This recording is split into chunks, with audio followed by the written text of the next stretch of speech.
Bwana Mdhamini Media tumerejea kwa mara nyingine. Ulipo tupo. Nipo na mwanangu Sheta, tunaendelea tulipoishia. Bwana Sheta, umenipa historia kubwa sana ya maisha yako, nimeangalia na sisimua, inafundisha. Je, Sheta sasa hivi unajishughulisha na mishe gani yani? Hapa kitaa. Sasa hivi hapa mtaani hapa paia mawe umepata shimo muda uende ukachimbe. Unaenda unachimba, mtu anataka hiki, bwana nataka miti, nataka kuni, ndo harakati zangu na Mdhamini Media, ulipo tupo. Kweli noma mwanangu. Yaani manake ile chochote kitachokuambia sisi tunavuka nacho. Yaani uhakika, yaani mimi sishangai, haina kushangaa. Je, hujafanya mipango ya kupata kazi wakati zote kupata kazi, si unajua zile. Manake ile kuna michongo labda kuna kazi labda unaifuatilia au kuna kazi bado unaisubiria. Hujapata michongo hiyo?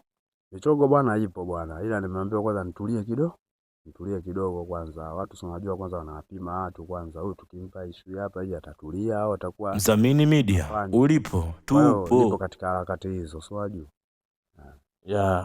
Hivi kabla ya ulikuwa unapiga mishe gani kabla ya? Harakati za mitaani tu, si unajua. Mama changa tofali nini, si unajua makokoto kubeba, si unajua. Yaani ufuragizi, sijui aminasi kupanda, si unajua.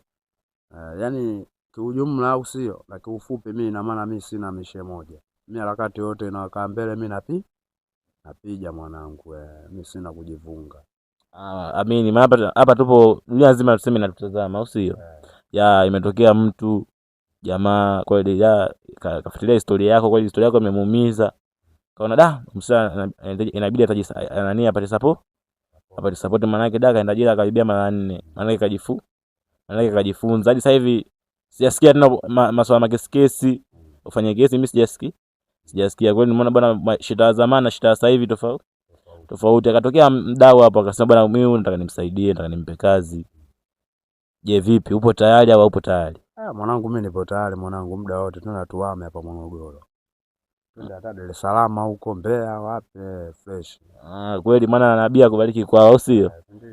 Mungu akibless kweli mtu anaweza katokea kweli Dar es Salaam wapi? Unaenda kuforce kweli. Ila Mungu yupo mwanangu, si unajua. Usikate tamaa mwanangu. Mimi kila siku nikiamka lazima nimombe Mungu, kila lazima nimombe Mungu. Kama ipo. Mimi kama ipo. Kikubwa tu kupambana, kikubwa nini? Mazuri siku zote atakage haraka.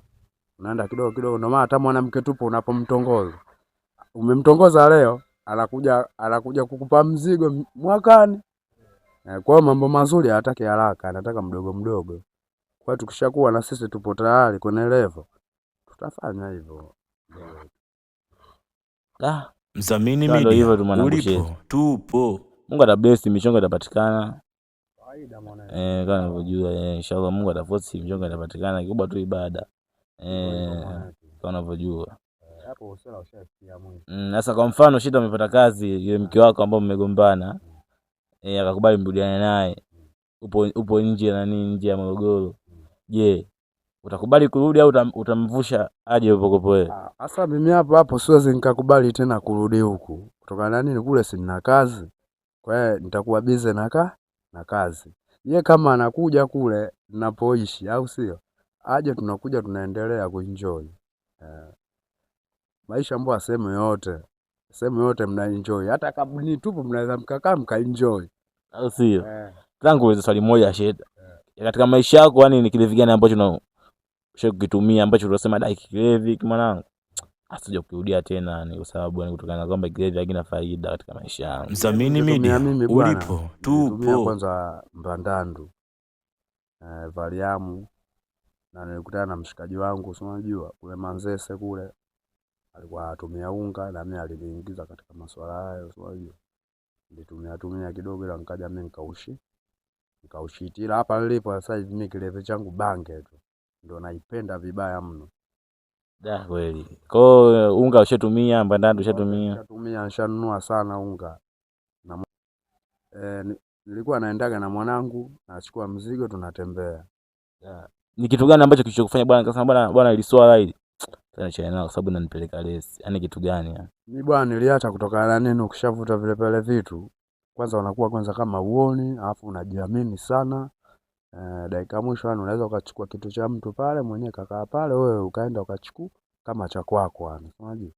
Ndio mimi nimeona ngoja niachane nao tu, maana nitakuja kufa bure, unajua. Amen.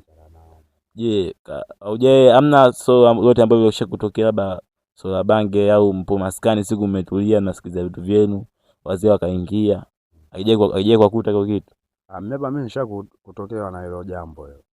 Nilikaa maskani nimetulia, yani nakuja kushangaa wazee umetokea wakanirushia mimi pingu, pingu ikainasa ile kwenye mikono, nikawa sina ujanja kukimbia. Kutoka hapo tukapelekwa polisi, kwenda kule kesi ya bange. Bwana anavuta maskani, anavuta bange. Hiyo kesi nayo hujafungwa? Lakini hiyo niliachiwa tu, si unajua. Bwana napata stories zako kwamba bwana Sheta akaenda kule polisi anakuwa maarufu sana. Ni kweli? Ni kweli. Kutokana na nini sisi tunakuwa maarufu? Kwanza mimi nishafungwa karibia mara 3 au si. Alafu kingine mitaa hii mimi sinaielewa yote hii, Kilakala, Forest, wapi Kigunyembe yote naielewa. Kwa mtu kama mimi nikienda pale nitafanya kazi wiki ya kwanza hata ya pili. Zinazoendelea mbele lazima nitachaguliwa, nitakuwa kiongozi. Kutokana na mimi mwenyewe jinsi mazingira yangu jinsi nilivyoyaweka. Nasikiaga bwana ukienda Kagera na kwa tembo sana. Unajua mwanangu, bila kuwaletea utembo hao bwana wanakuwa na kuingia sana, unajua. Mwingine anaweza katoka huko akaja kutangaza yule mbona choko tu jela, unajua. Kwa hiyo inatakiwa uwaletee utembo kweli. Bwana nipe nguruka, mimi sikupi nguruka yangu. Mimi nakulia nini ugali, yani ndo maisha hayo unatakiwa uishi ukiwa sehemu mazingira kama haya. Ukiwa mnyonge kila mtu atakuwa anakuonea, kuja kushangaa mtoto mdogo akakuonea, unajua. Au akakupiga hata bao, unajua. Maana unamkuta ujue mazingira kama yale ya jela, au si?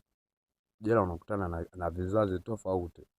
Kama wewe Dar es Salaam, ukiingia Dar es Salaam tu lazima ukutane na kila aina, kila watu. Mateja, unajua. Wala banke, unajua. Kwa hiyo hadi mambo kama yale pale bila kuwaletea undava. Mimi kuna wadogo wengine nakutana nao uwanjani wenzao mpaka ananunia. Unajua kabisa wewe sio mtu mzuri yule. Na mimi sitaki salamu nao na sina salamu nao. Unajua kila mtu anajua ya kwake. Unajua mdogo wetu, kwa heshima. Nakumbukaga bwana kipindi nipo shule bado nasoma, alikuwa pita pale utakuta hospitali kubwa pale. Tukikukuta pale ukawa namtia mibao mfungwa mmoja mko mnafyeka. Wewe uko unampiga mibao kinoma, tunakuita Sheta. Vipi dogo zetu afu naendelea kumpiga mibao. Nakumbuka bwana kipindi kile, sijui umekumbuka naye? Nishakumbuka. Mimi genge langu genge hospitali. Ndio lilikuwa genge langu. Kwa hiyo ulipaka kumpiga mabao. Kuna vitu yani haendi napo sawa, ushansoma. Maana ukienda hivi ukipindisha lazima akupige. Kama sijakupiga mimi, kwa ina maana sababu natakiwa nikupe mimi hapa, nakuja napewa mimi mwenyewe.